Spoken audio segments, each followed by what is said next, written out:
Welcome to the Dibley Diaries for this week. This week we're thinking about the story where Mary puts expensive perfume on Jesus and Judas complains about how much it costs. He says that actually the perfume should have been sold and the money given to the poor. Although even in the Bible it questions Judas's motives about that, whether he wanted to do that because he wanted to help the poor or because he was a thief. And I've been reflecting on that this week and wondering that even before the church was formed, there were arguments about money. Even before Jesus had died and been resurrected, there were arguments about money amongst his followers. And in the Church of England at the moment, there's a lot of questions about money, who has money, who doesn't have money, how the money is distributed, how the giving is asked for, all these sorts of really difficult questions. But particularly this week I've been thinking about some of those church communities that I know that have almost no money, and they don't have money, so if something goes wrong with the roof or the building and there's nothing there, they have to fundraise for every penny.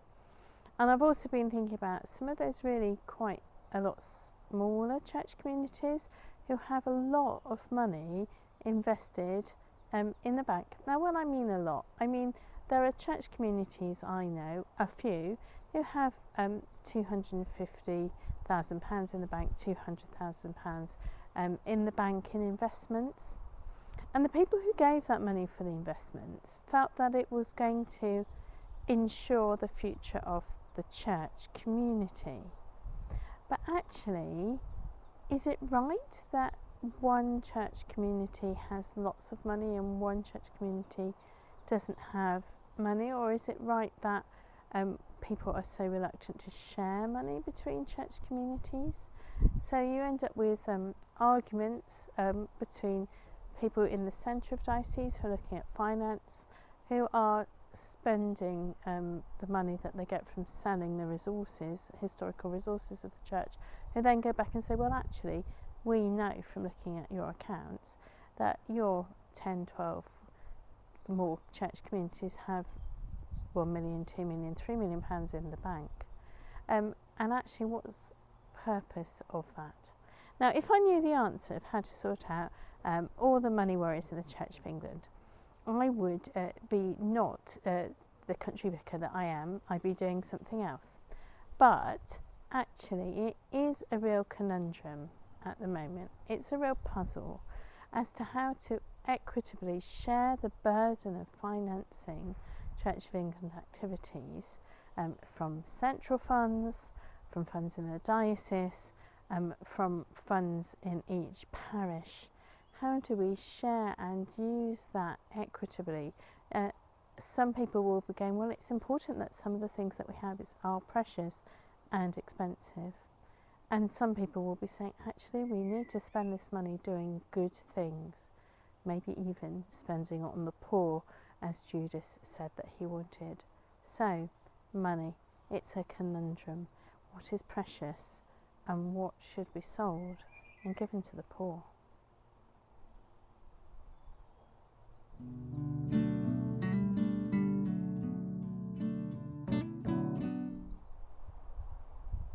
This week on Thought for the Week, we are thinking about this passage. It's from John 12, verses 1 to 8.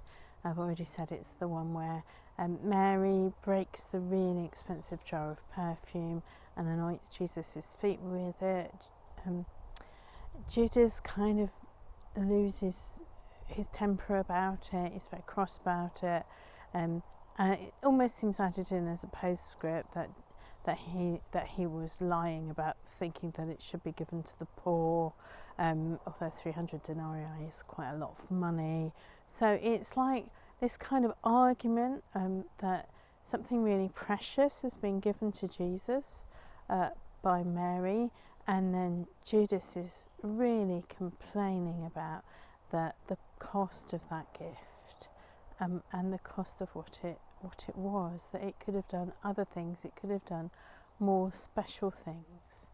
And this is a Sunday where it's always a good time to examine our motives this Sunday in Lent, and to weigh in that balance how much do we want to keep things for ourselves, and how much do we want to give things to Jesus.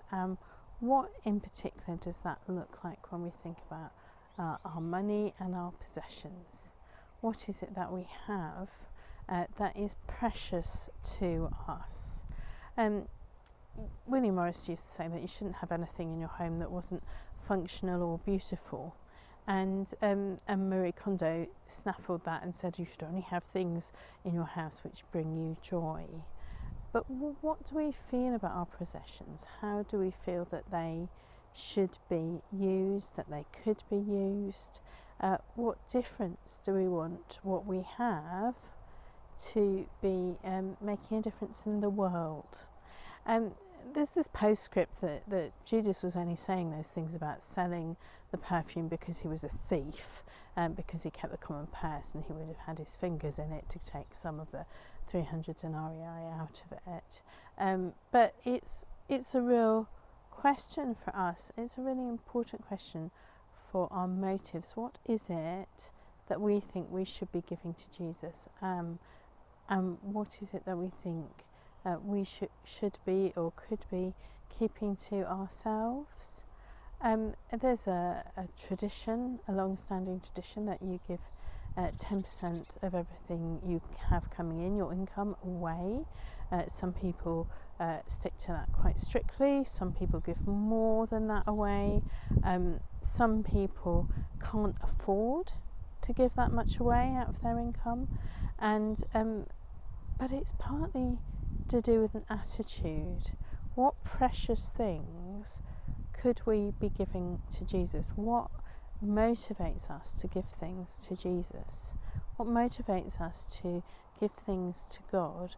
Maybe they are very expensive, precious things that we have, or maybe there's things which God also values: our time, our commitment, things that we're doing, times to pray, times to join and strengthen the church community.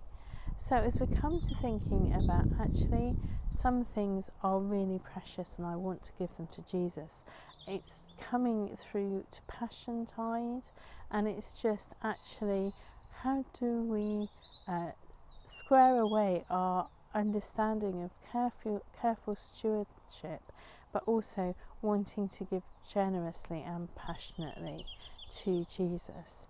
That's something that we can reflect upon this week.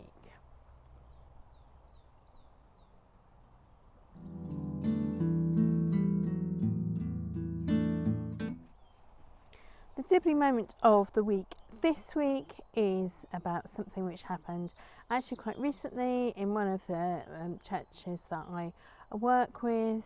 About 40 years ago, maybe 45 years ago, a little but quite precious silver cross was stolen from one of the church buildings, and it was a mystery at the time. Nobody knew what happened to it, and then a few months ago it turned up on the person's doorstep, who was a very, very faithful church member, with a little note that said, "You know where this belongs." And nobody really knows who had it, or at least if they do, they haven't told me. So it's been lost all this time. This little precious thing that had been stolen has been brought back to the church building, back to the church community where it is treasured. So a mystery, a Dibley mystery for this week. That's it for the Dibley Diaries for this week. I pray that you and your village, however large or small, have a really blessed week where you can bring precious things to God.